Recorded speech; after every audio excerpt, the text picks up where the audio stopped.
Lindsay, are we on the verge of seeing a war? Well, hopefully not. But what I think we are seeing is President Putin pushing this as far as he can go.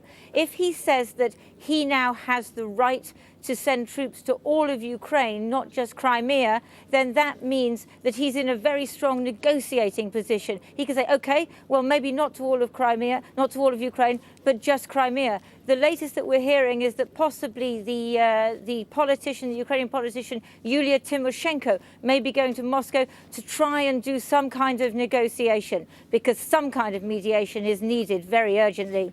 Can the outside world do anything?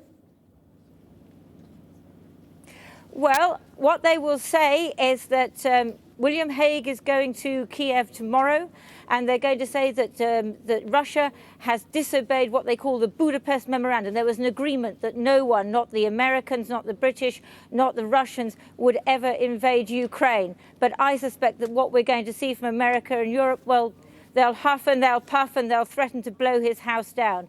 President Putin is the one with the greatest strategic interest here and the greatest determination. Lindsay Hilsum in Crimea, thank you very much.